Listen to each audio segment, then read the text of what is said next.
लाडकी बहीण योजनेचा सप्टेंबर महिन्याचा हप्ता वितरित करण्यास आजपासून सुरुवात होते। लवकरच योजनेतल्या सर्व पात्र लाभार्थ्यांच्या आधार संलग्नित बँक खात्यामध्ये सन्मान निधी वितरित होणार आहे, अशी माहिती मंत्री अदिती तटकरे यांनी दिली। तसंच पुढील 2 महिन्यांच्या आत लाडक्या बहिणींनी ई-केवायसी करण्याचं देखील आवाहन केलंय। आम्ही साधारणपणे ऑक्टोबर महिन्यामध्ये जी लाभार्थ्यांची संख्या होती ती 2,34,00,000 होती। खात्यामध्ये लाभ वितरित झाला होता, पण कालपर्यंत साधारणपणे 2,41,00,000 महिलांच्या अकाउंटला डीबीटीची प्रोसिजर जी आहे ती झालेली आहे। ती म्हणून अजूनही 1-2 दिवस ती प्रक्रिया सुरू राहील। त्याच्यामुळे ज्या काही बातम्या वर्तमानपत्रामधून किंवा माध्यमांकडून लाडक्या बहिणींसमोर जात आहेत त्या अतिशय चुकीच्या आहेत। आणि माझी तर सर्व लाडक्या बहिणींना विनंती राहील की आपण कुठल्याही अफवांना बळी पडू नका।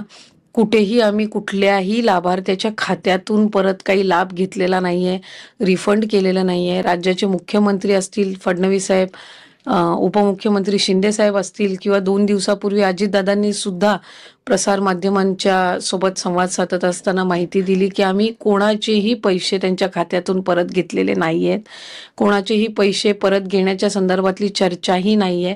रूटीन पद्धतीनं लाभ जो आहे तो महिलांपर्यंत पोहोचवण्याचं आम्ही काम करतोय।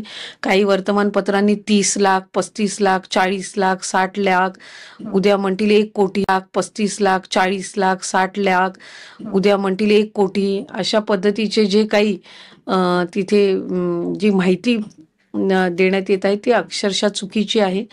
आम्ही रूटीन पद्धतीनं महिलांचा लाभ आहे त्यांच्यापर्यंत पोहोचत आहे। काही अपात्र ज्या महिला आहेत किंवा जे आपण म्हणूया ती निकषात बसत नाही आपल्या सरकारी नियमानुसार, शासन निर्णयानुसार, त्यांची छाननी कशी केली जाते आता, म्हणजे त्याची प्रक्रिया काय आहे? हे साधारणपणे आम्ही या संदर्भामध्ये सुद्धा वारंवार माहिती दिलेली आहे। व्हॉलेंटरीली काही महिला आहेत ज्या रोज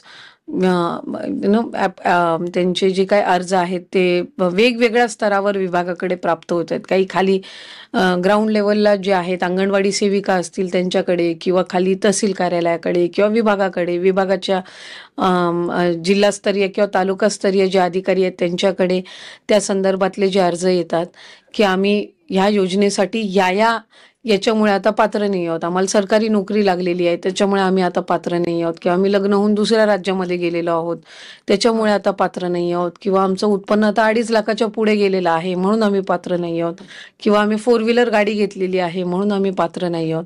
अशा पद्धतीनं रोजच्या घडीला, आणि ही आजची काही नवीन गोष्ट नाहीये, ऑगस्ट महिन्यामध्ये सुद्धा आम्हाला त्या पद्धतीने येत होते, ऑक्टोबर महिन्यामध्ये सुद्धा आलेले आहेत। व्हॉलेंटरीली ज्या महिला आहेत त्या येत आहेत समोर, आणि जे आम्ही GR आहे त्याच्यामध्ये कुठल्याही पद्धतीचा बदल हा करण्यात आलेला नाहीये।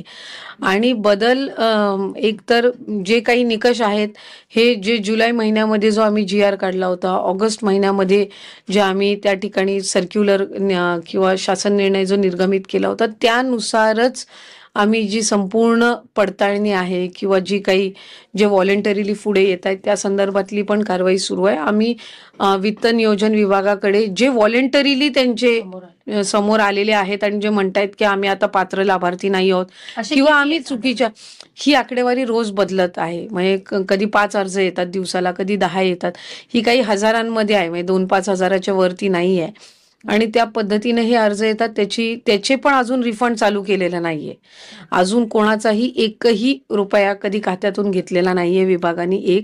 हे जे व्हॉलेंटरीली अर्ज आलेले आहेत त्यांची सुद्धा आम्ही कारणं जी आहेत ते स्थानिक प्रशासनाकडून तपासून घेत आहोत, आणि वित्त व नियोजन विभागाकडून आम्हाला त्या संदर्भातला एक हेड तयार करून दिला जाईल रिफंड करण्याचा, जसा इतर योजनांनाही दिला जातो त्या पद्धतीनं तो तयार करून दिला जाईल। आणि त्याच्यामध्ये ते सरकारी तिजोरीमध्ये जाऊन जे व्हॉलेंटरीली येत आहेत तेच, खातं कुठल्याही कोणाच्याही खात्यातून पैसे घेत नाहीये, ही एक बाब मला आपल्या माध्यमातून पुन्हा लाडक्या बहिणीच्या लाभार्थ्यांना मला सांगायची। आम्ही सुरुवातीला त्या संदर्भातली माहिती दिली ज्या वेळेला आम्ही क्रॉस व्हेरिफिकेशन सुरू की इन्कम टॅक्स डिपार्टमेंट असेल, IT असेल, परिवहन विभाग असेल, म्हणजे ट्रान्सपोर्टेशन असेल, यांच्यासोबत साधारणपणे, आणि महसूल विभाग असेल किंवा खालचे जे जिल्हास्तरीय प्रशासन आहेत यांच्यासोबत आम्ही तो डेटा जो आहे तो क्रॉस